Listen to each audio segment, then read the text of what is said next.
the people. No, sorry, against Article 50. Well, at least I think it's the same thing. Labour MPs Rachel Maskell and Dawn Butler have resigned today from the Shadow Cabinet, and they will vote against this bill. In PMQs earlier today, our Prime Minister said the Brexit White Paper will be published tomorrow, so expect more rows over that, because I don't expect them to give absolute details of what our renegotiation strategy is going to be. I'm guessing it'll be a confirmation of the rather bold speech he gave a couple of weeks ago. We'll see. Oh, and our former ambassador to the European Union, the wonderful, magnificent Sir Ivan Rogers, today told in a committee of MPs that the bill for leaving the European Union could be £60 billion. Now, quite where he gets that from and how we should respond to that, I'm not so sure that before the watershed I can help you with. But the question I'm asking you tonight is David Davis right? Let's just listen to what he said yesterday in the House of Commons. It's not a bill about whether the UK should leave the European Union or indeed how it should do so. It is simply about Parliament empowering the government to implement a decision already made, a point of no return already passed. We asked the people of the UK if they wanted to leave the European Union. They decided they did. So at the core of this bill lies a very simple question. Do we trust the people or not? Yeah. Is David Davis right? Have we passed the point of no return? And also, whilst we're waiting for this result, another question, a subset of that question. I've been here today in Brussels, the European Union's first full public response to Donald Trump becoming president and putting in place his temporary, some say ban, others say suspension, of people from 7 countries. I was there in the thick of it today, and I wonder, given the anger that I faced in this place today, has actually not just Britain passed the point of no return in terms of its membership of the EU, has the European Union itself now passed the point of no return? To get involved, call me please on 0345 60 60 973, text me at 84850, and you can tweet me on @LBC, not forgetting the hashtag Farage on LBC. And I want to give you perhaps a flavour of what happened here in Brussels today. And pure discrimination in a more broader approach, but because it's not only about this religious ban. It's about, fueling populism and nationalism for the moment, what the Trump administration is doing. And that's not only by appointing Mr. Farage as his spokesman here in the plenary, but it's also by having the idea to designate Malloch as the ambassador.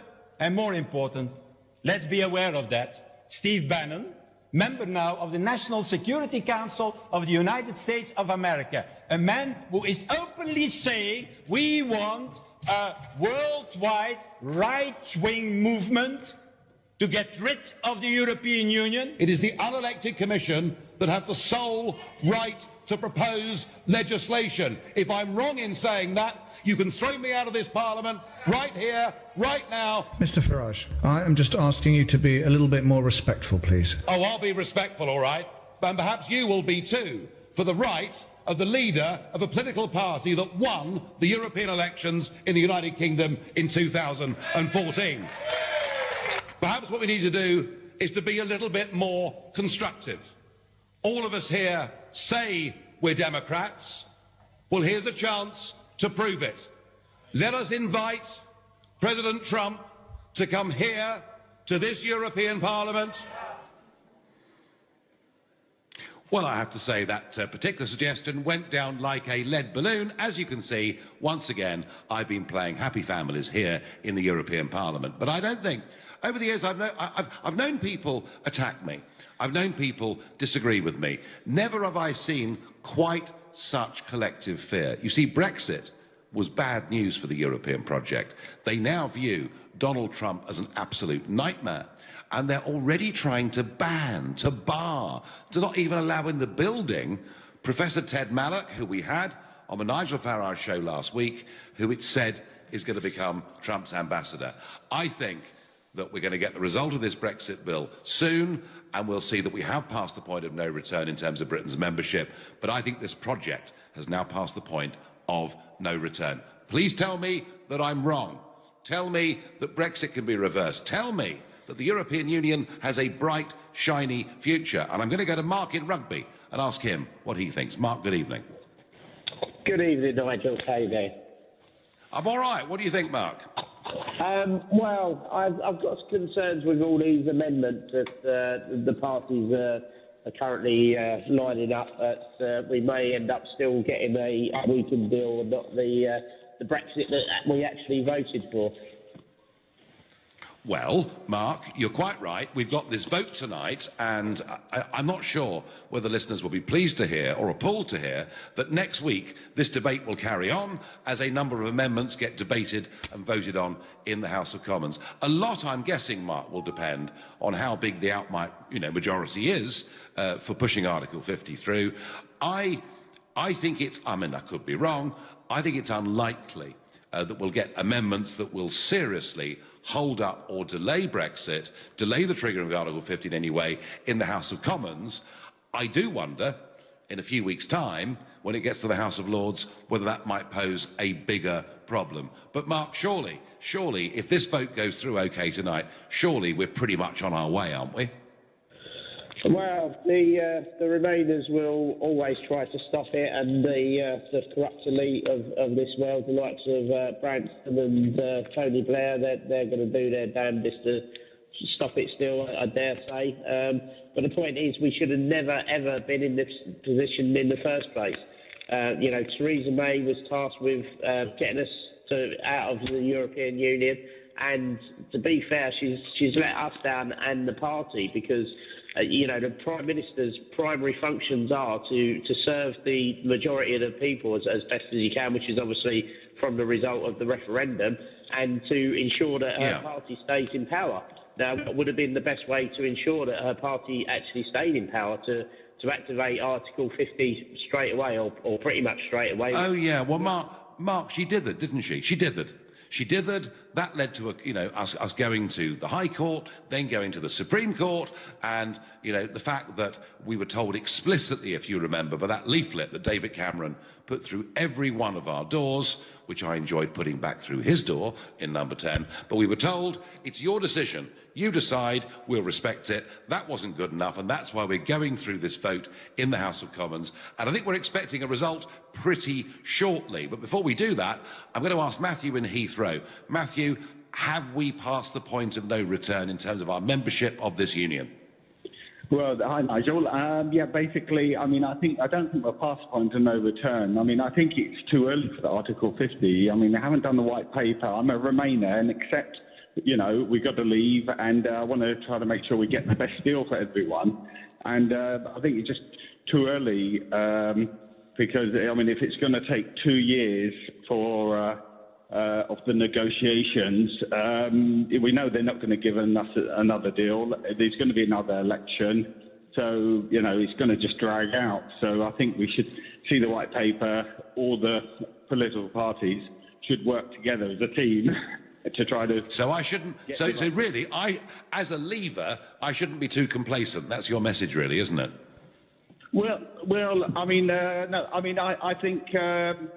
I think everyone's got to work together and get the right plan first, because, and I see you've had a lively day in Brussels today. I have. Didn't realise you... Are you the spokesman for Mr. Trump, President? Well, I've been promoted. I'm told, that now I'm speaking for the American president. Listen, I've got to go because we are getting results read out now in the House of Commons. The SNP will be putting forward amendments to block the bill, but we do have a clear vote. Do we have a clear vote? We don't have a clear vote. Right, we don't yet have a result. We're expecting it imminently. While we wait, we'll go to Chris in Blackheath. Chris, I think probably when we get this result, we will have passed the point of no return, albeit there may be a few delaying tactics. Do you agree? No, I hope we don't. We haven't passed the point of no return. And I think you, right, Nigel Farage, you're a carpetbagger. You peddle your evilness all over the world. And you won't. And you're not even a leaver. You're a Remainer. Because you remain... I'm sorry. You're a Remainer. You are a Remainer. You remain peddling your evil message all over the world. Chris, Chris, I tell you what, mate, I've been called lots of things over the years, and I will accept almost all of them, rude ones and not so rude ones. But to call me a Remainer, I mean, this cuts me to the quick. Chris, how can you think I'm a Remainer? What was her name? What was the name of the woman from Europe that scorned you all those years ago, that turned you against everybody apart from people that are born in the UK? You are an evil person, my friend, and you one day... Right. And do you think that that applies to the British public? 52% of them. Are they evil too? Oh, he's gone. We've lost him. Well, never mind.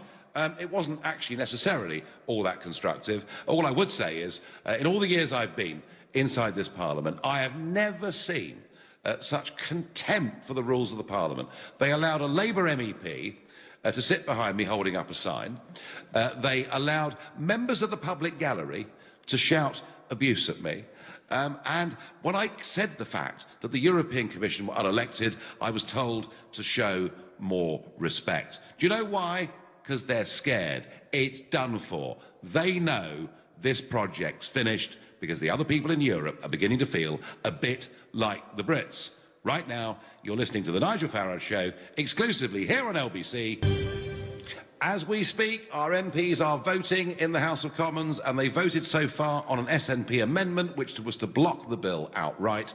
100 members of Parliament supported that. 336 members of Parliament opposed that.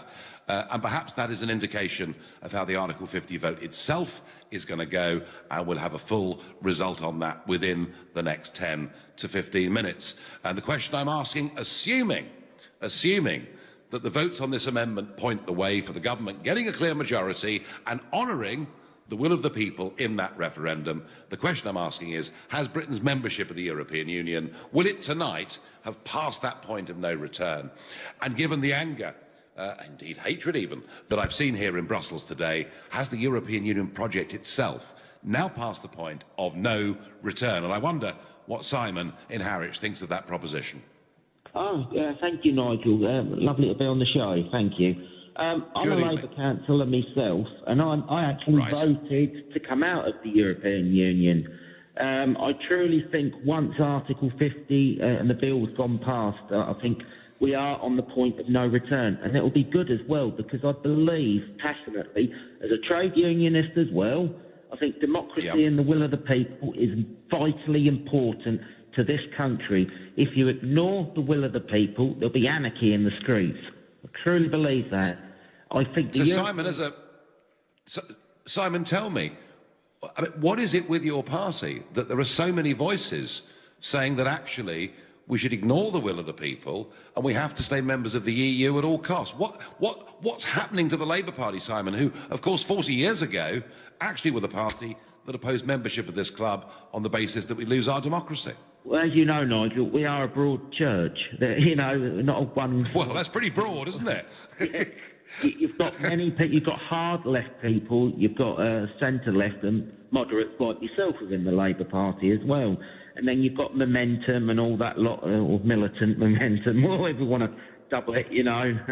But yes, I think them people obviously have got a hidden agenda. I think they're trying to wreck the process when we're in. Yeah. Well, and I'm Simon, really worried about it. You know, the one thing, Simon, that you and I both know from being involved in politics is the public do not vote en masse for parties that are split down the middle. And I put it to you, Labour is facing an existential crisis.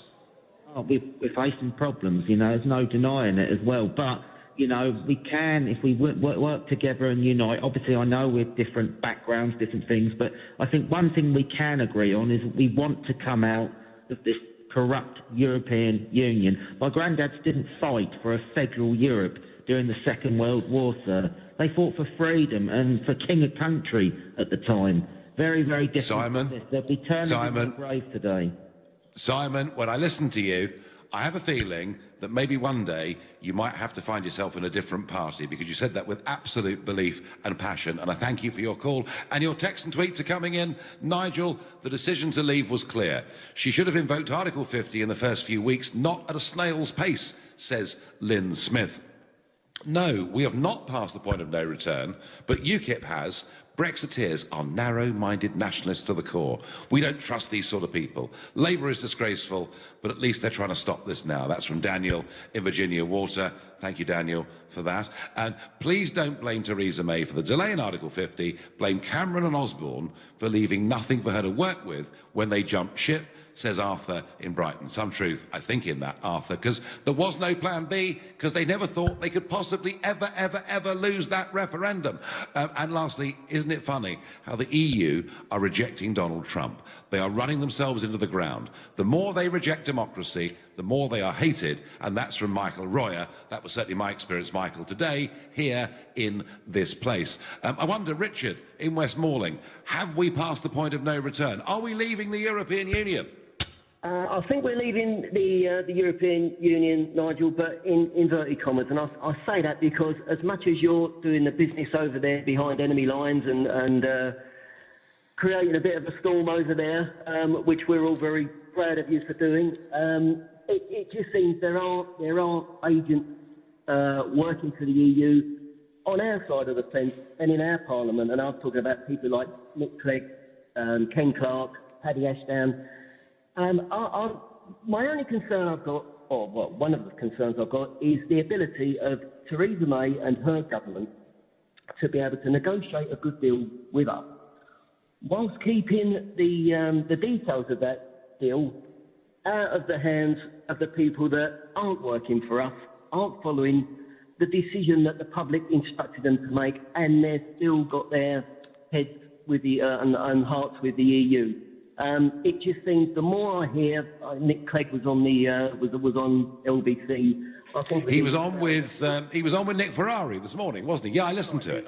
And Nick seemed almost flabbergasted by some of his non-answers, didn't he? But you know, I mean, Clegg just does not accept this vote, does he? Oh, well, I don't know. I get your point that maybe, even though we are going to vote, I think, tonight in the House of Commons to say we're triggering Article 50, maybe the game is not completely over yet. And I understand that, Richard, and respect that. And I wonder what Paul in Barking thinks. Paul, good evening. Hello, Nigel. Good evening. Congratulations on winning the referendum. I want to say to you, Nigel, that I profoundly disagreed with leaving the EU. I voted to remain. However, I am a Democrat over and above absolutely everything else. I believe in democracy, and you won, and I call upon other people in this country that voted to remain that the time for division is over. We should reunite as the United Kingdom, and we should leave. And Nigel, what that means is, I can tell you, I've been a Liberal Democrat. I've been active in the local Liberal Democrat Party on and off. Yeah. I've actually resigned from the Liberal Democrats. I don't intend to vote Liberal Democrat again while Farron is there, because they don't respect democracy. And when you dispense with democracy, when you dispense with the ballot box, you get bullets and you get violence. I don't want bullets. I don't want violence. I don't want people to hurt each other. We lost. To everybody out there that voted to remain, we lost. Please, for the love of God and the love of our country, please accept it. Nigel, I respect you. I wish you well. And I salute your victory, right? But Paul, I have to say that is, without doubt, the most touching call I've yet had on the Nigel Farage show. Somebody who is a sincere and genuine Democrat who accepts the results and wants us to come together. And Paul, I have absolutely nothing to add to what you've said, because it was so absolutely beautifully done, and I thank you very much indeed for that call. I wonder what Tim in Manchester thinks. Tim, are we leaving the European Union, and is the EU itself going to fall apart in the next couple of years? I certainly hope so, Nigel. Absolutely. Well, that's what Donald Trump wants, apparently. And I agree with him entirely. Nigel, I met you 21 years ago when... I always get nervous when people say this, Tim, but go on, tell me where it was. Nothing untoward. You spent a bit of time going out with my mother, and you asked me to stand for an MEP. Oh, right, OK. Her name was Doris, and she lived in Sawbridgeworth, if you remember. I do remember extremely well, Tim. Great stuff. And how is life? asked me to stand for an MEP, and I never understood. And I said to you, I never understood politics at the time. But I can tell you now, Mr. Farage, you are a champion of our country, and you are doing great things. But what do I do about my MEP, Jeff Smith, my MP, Jeff Smith, who's decided to vote Remain? What do I do tonight? He's voted against the invoking of Article 50. What do I do? Well, I think the first thing you do is, the first thing you do is write to him and tell him how disgusted you are. And you make sure your local newspaper and all your local radio stations and everyone you know, gets the fact that your MP has gone against the will of the people of this country, and either he gets deselected by his party, or the constituency makes sure next time round they get rid of him and they replace him with somebody else. How about that?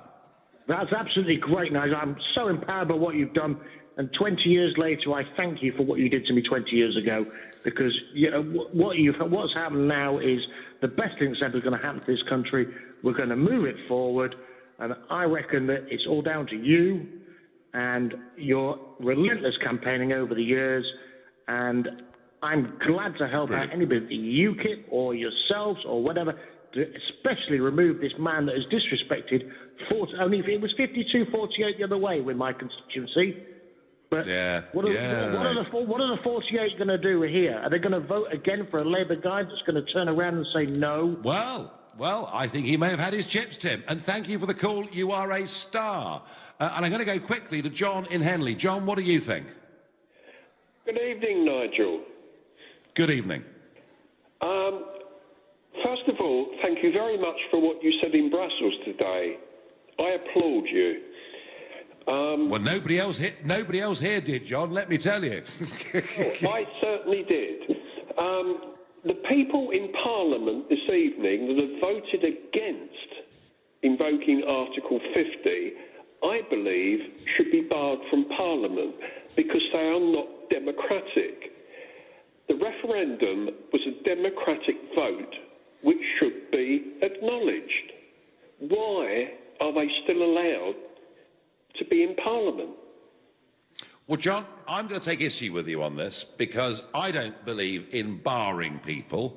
I believe that the electorate will have their opportunity next time round in the general election, whether that's in 2020 or it could even be in May of this year, for all we know. I don't believe in barring people, but I do believe we should judge people on what they do. And I think this sort of fanaticism that we've heard from the Cleggs and the others for this European project that we as a country have rejected, and which I think is clear for all to see, actually isn't working terribly well around the rest of Europe too. I would rather than see them banned, I'd rather see them get voted out, John. How about that? Yes, that makes sense, Nigel. That makes sense. I just wish democracy was stronger in this country, in Parliament. Well, do you know what, John? We're going to make it stronger. And one of the great benefits of Brexit, in my view, is we will get back a sovereign parliament where the laws and the rules that affect our businesses and our lives will be voted on, debated in that chamber, open for us to see and debate here on LBC, rather than taking place in institutions like this where, frankly, almost no one notices. It was John Redwood, of all people, one of the most undemonstrative MPs I've ever seen. And John Redwood last night basically saying, make Parliament great again. So, John, be bullish, be confident. It is going to happen. Just depends on what terms. I wonder, and we're waiting, the results should be coming very shortly, but we've got time to go to Henry in us. Right, OK, we're going to go across now, live to the House of Commons, to get this crucial vote. Suicide.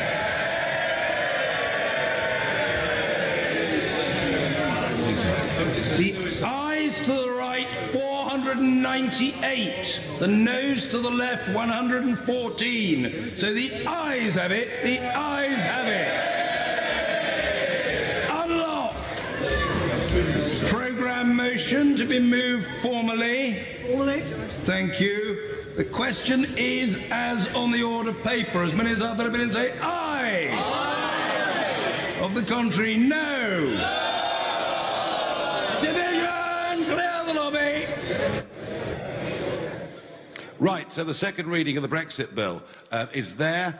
and supporting the government, there were 498 votes. Against the government were 114. That's a majority of 384. And what that means, folks, for those of you like John in Henley, what that means is you can put your pitchforks back in the garden shed, because the House of Commons has held faith with the electorate and the referendum result.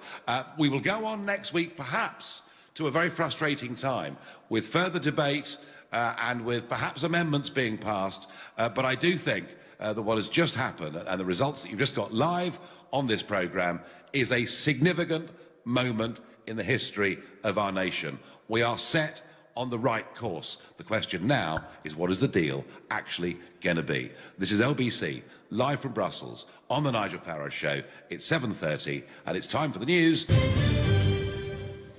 Our members of Parliament have backed legislation to give the Prime Minister permission to push on and to trigger Article 50. Yes, there'll be some debate and some amendments next week. Yes, it has to go to the House of Lords, but believe me, if they try to stop it, they'd be voting for their own abolition. I'm expecting that the government timetable of March the 9th to trigger Article 50, it looks to me now to be on course. And then I think things here in this building, in the European Parliament, will probably erupt. We've done it, a majority of 384. I'm happy that it's happened. I feel it was unnecessary, but it's done. But I wonder, what is it we're actually leaving?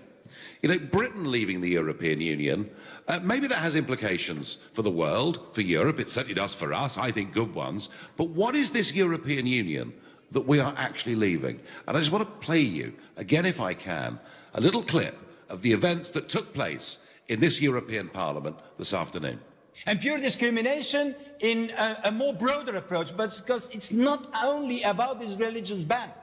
It's about, fueling populism and nationalism for the moment, what the Trump administration is doing. And that's not only by appointing Mr. Farage as his spokesman here in the plenary, but it's also by having the idea to designate Malloch as the ambassador. And more important, let's be aware of that, Steve Bannon, member now of the National Security Council of the United States of America, a man who is openly saying we want a worldwide right-wing movement to get rid of the European Union. It is the unelected Commission that have the sole right to propose legislation. If I'm wrong in saying that, you can throw me out of this Parliament right here, right now. Mr. Farage, I am just asking you to be a little bit more respectful, please. Oh, I'll be respectful, all right. And perhaps you will be too, for the right of the leader of a political party that won the European elections in the United Kingdom in 2014. Perhaps what we need to do is to be a little bit more constructive. All of us here say we're Democrats. Well, here's a chance to prove it. Let us invite President Trump to come here to this European Parliament. So let's remind ourselves that we have elections in the Netherlands coming up in March. We have the French presidential elections in 2 rounds in April and May. We have the German elections coming up in September, and we have Italy in a pretty chaotic state. Do you know, wherever you go within this European Union, in the other 27 countries, what you see are the growth of opposition parties. Some on the right, some on the left, some in the centre. But I'm going to put it to you, I think the European Union itself has passed the point of no return. If you think this EU actually is working and is a success, please call me, please ring me, 0345 60 60 973. Your texts and tweets coming in on the back of that result. As ever, the moral minority claim the high ground, but are much more intolerant than those they criticise and look down on. That's Bob in Peterborough. Nigel, the Ramonas keep delaying Brexit. I wonder if the EU is in some way funding it. It's in their interest to do so. Tom in Basingstoke. Greedy spivs and their gang of loony associates are going to halt Brexit any possible way they can. Richard in Chelsea. Well, Richard, I think they've just taken a kicking in the last few minutes. At least I hope they have. another tweet to me, well done to the Remainer who just rang into the show. Democracy over policy. I can't fathom that, but there you are. Those who are voting against SNP accepted simply want bragging rights every time something negative happens, re Brexit. So your texts and tweets chunking in, but I need to ask, and he's been waiting a long time, because I was about to go to Henry and Battersea when we crossed to the House of Commons. So Henry, thank you for your patience. Have we passed the point of no return? Has indeed the European Union passed the point of no return? Is it done for, Henry? Well, interesting. As far as the past, I think your team should not put their pitchforks away, because it is possible that Article 50 can be revoked. It is not, well, the lawyers don't know, but it's perfectly possible that we could withdraw our leaving. And one of the reasons for doing that would be that if Europe changes as much as you think it might, then we might be able to renegotiate a position within the European Union which would still meet all our requirements, because there will have been so much change within the Union itself, which is why it's important to know that we might possibly be able to revoke the decision to leave. So it's not over yet by a long way, I'm afraid. Henry, let me just tell you, and Guy Verhofstadt, who leads the Liberal group here in this Parliament, and you heard him appointing me virtually as Trump's ambassador. It was very sweet of him, it's not true. But Guy Verhofstadt was on LBC in London yesterday morning, being interviewed by Matt Fry. And Matt put to him, look, with all these huge problems that the European Union faces, with these electoral threats coming up in France and Italy and Germany and elsewhere, surely the European Union needs to decentralise and give power back to the people. And the Verhofstadt answer is no. We have to actually make this a stronger, more centralised federation. Henry, I have been here now for getting on 18 years. I can scarcely believe I just said that, but it's true. And Henry, I'll tell you, these people would rather sink with the ship than give up on their idea of a European political project. And there may well be, during this next couple of years, there may well be, Henry, considerable chaos within the European Union, but the idea the EU is going to reform or change into something that we can even consider membership of, I think is a pretty long shot. So, Henry, I think we have to go with Article 50 as long as we can. And if they do mess us around, then perhaps we just have to say, I'm sorry, guys, we're leaving. Can I just say, the democratic point, just because you won by a narrow majority, that's first past the post democracy. A lot of countries have a democracy where you require a two-thirds majority in order to change the constitution. So don't say the British people have spoken. The British people have spoken with two voices, and it's absolutely wrong to suggest that in some way it's undemocratic. We should accept the simple majority. That is not how most democracies work. Simple majoritarianism is not the same as democracy, and it's very demeaning and offensive of you to support those who say it is. Thank you.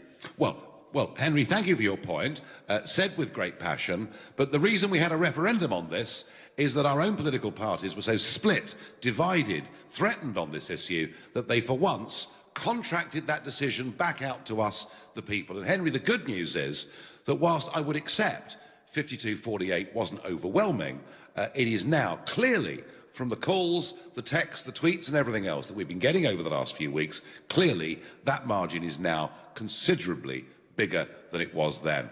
And I wonder... You've invented that. That's a typical Brexit invention. You have no idea. In fact, the likely majority is soft Brexit plus Remainers. You've just invented that, Nigel. It's what you do. That's outrageous. Henry, the reality is the country was split down the middle. And still is. No, Henry, I accept that on June the 23rd, last year, that was the situation. What I'm saying to you, if you do listen to this show or follow on Facebook or whatever it is, there are every single day significant numbers of people who contact this show, and we had Paul, very passionately earlier, and let me tell you, and Henry, let me tell you, and let me tell you, you're making and let me tell you, up, Nigel, that's naughty. Well, I tell you what I'll do. I'll also quote you, YouGov, and all the other polling organisations who show that when Theresa May said a couple of weeks ago, we're leaving the single market, and people were shocked by a majority of 51 to 36, people agreed with leaving the single market. So, Henry, the war is over. The referendum is done. Article 50 has gone through.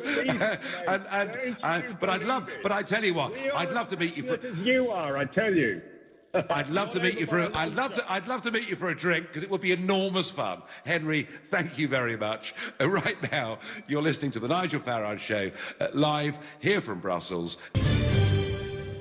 If you're just tuning in, members of Parliament have voted overwhelmingly to allow the Prime Minister to trigger Article 50 and to begin the Brexit negotiations. Good. And I think in doing that, we probably have passed the point of no return. And here in Brussels, a day of heat and anger and vitriol because they thought Brexit was bad news.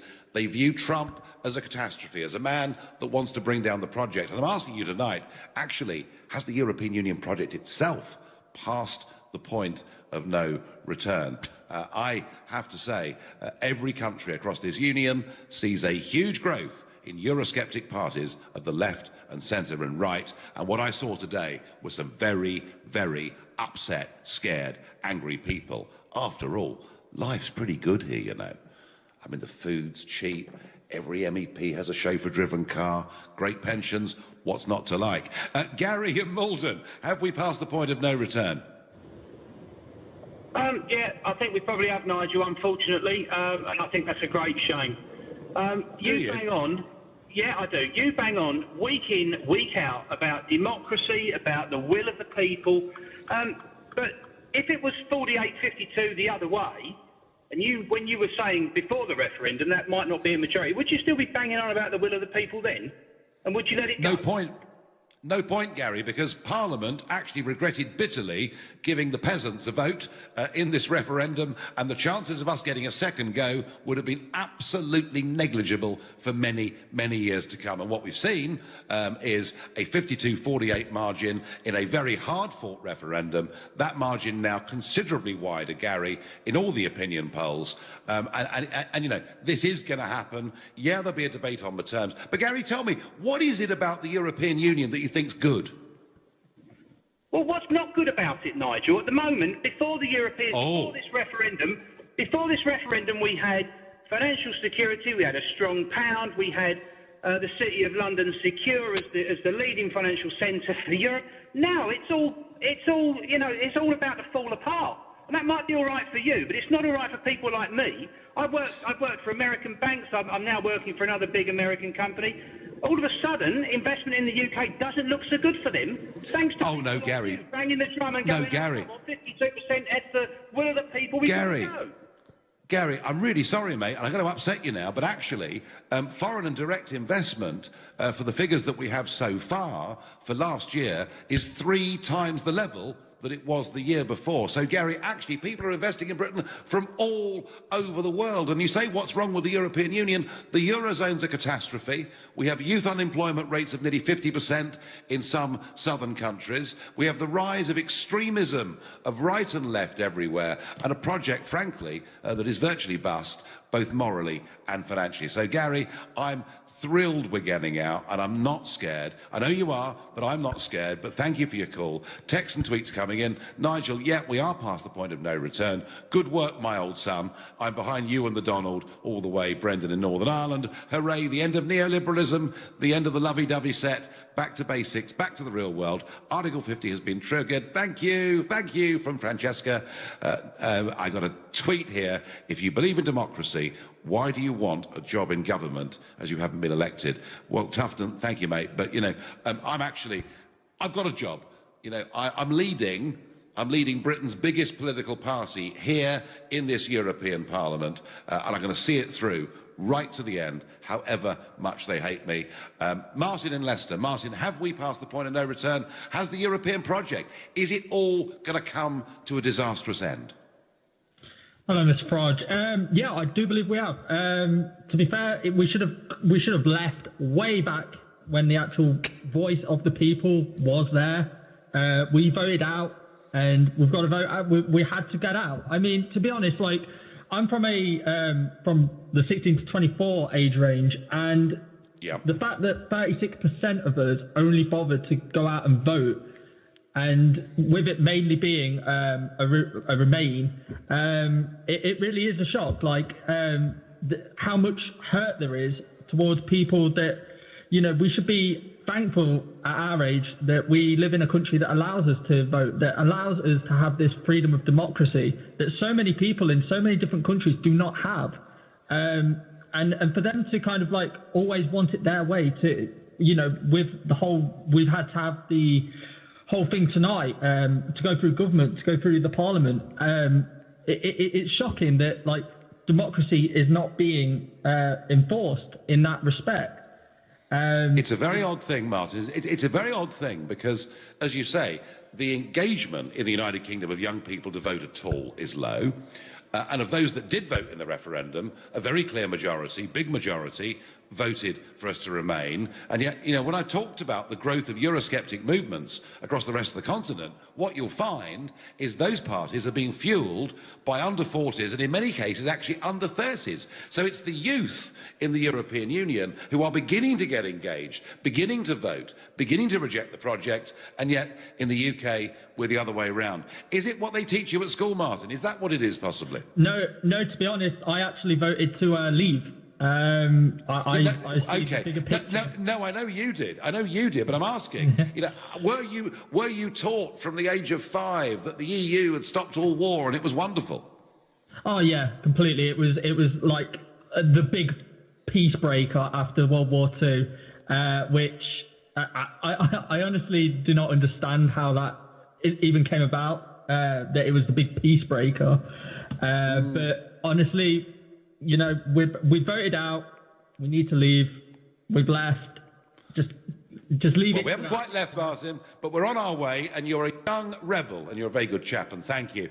Just looking at the votes in the House of Commons, who are the people that opposed the referendum result? Well, there are 47 Labour MPs that have done so, 1 Conservative.